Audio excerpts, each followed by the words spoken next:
मी Rajshri food आणि travel blog मध्ये तुम्हा सर्वांचं मी खूप मनापासून स्वागत करते। सर्वप्रथम सर्वांना श्रावणातल्या चौथ्या शनिवारच्या हार्दिक शुभेच्छा।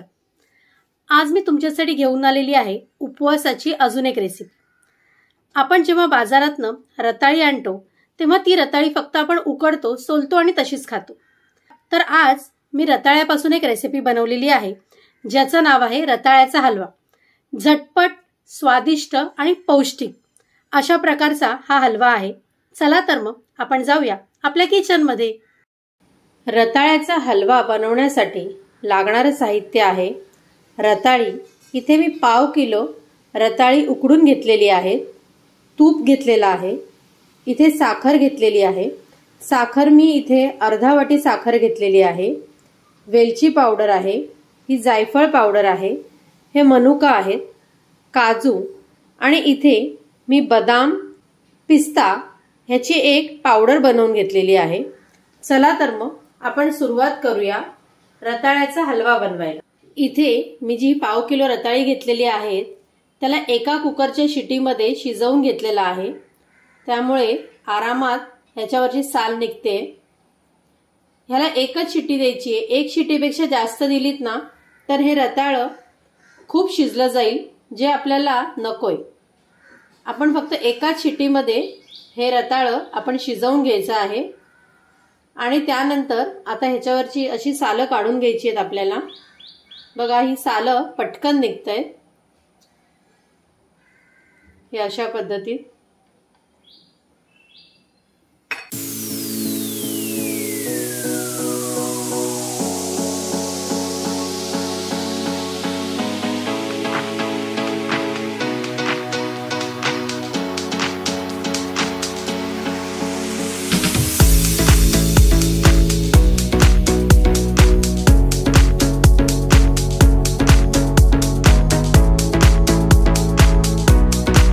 तर अशा प्रकारे मी रताळ्याची सर्व सालं काढून घेतलेली आहेत।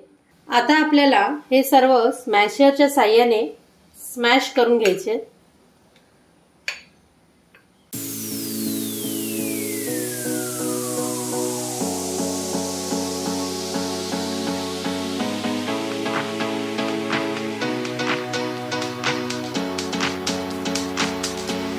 तुम्ही इथे बघू शकता की आपली ही रताळी पूर्णतः स्मॅश झालेली आहे। चला तर मग आपण आता ह्याचा हलवा बनवायला घेऊया। सर्वप्रथम इथे आपल्याला पॅन मध्ये तूप घालून घ्यायचं आहे। इथे मी 3 चमचे तूप घेतलेला आहे। तूप गरम झालं की ह्याच्यात आपल्याला काजू घालून घ्यायचे आहेत आणि हे हलकेसे फ्राय करून घ्यायचे आहेत आपल्याला। हलके आपल्याला त्याला असे गोल्डनिश ब्राउन करून घ्यायचे आणि आपण ते पुन्हा काढून घेऊया।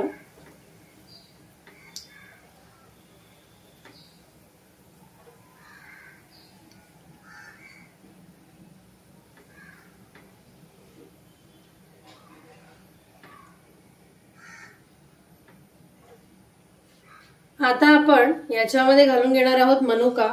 मनुका या पटकन शिजतात, त्यामुळे त्या घालायच्या आणि लगेच काढून घ्यायच्या। त्या लगेच फुलल्या जातात मनुका, त्याला खूप वेळ लागत नाही। खूप वेळ तुम्ही मनुका फ्राय केले तर त्याची जी टेस्ट आहे ती सुद्धा निघून जाते आणि त्या खूप लालसर होऊन जातात। ह्याच पॅन मध्ये आपल्याला आपण जे रताळ उकडून घेतलेलं आहे ते ह्याच्यात घालायचे।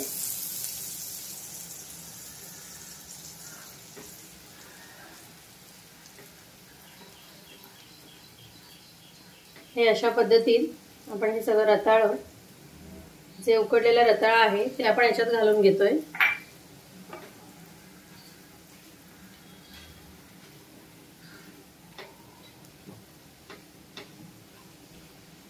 हे अशा पद्धतीत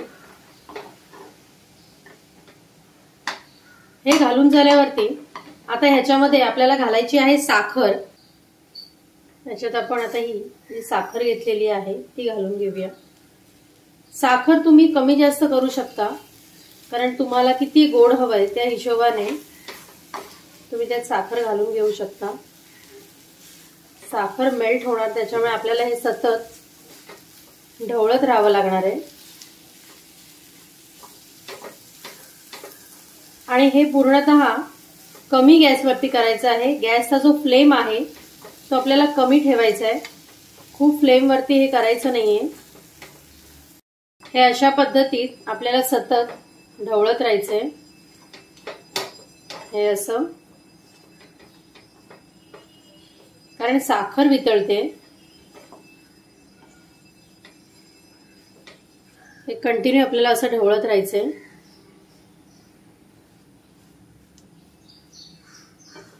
हे अशा पद्धतीत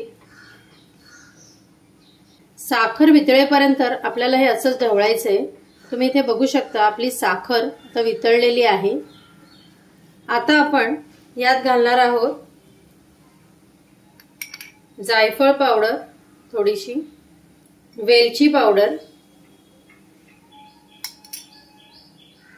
त्यानंतर जे आपण बदाम आणि पिस्ता हे जे घेतलेले आहेत ते आपण याच्यात घालून घेऊया।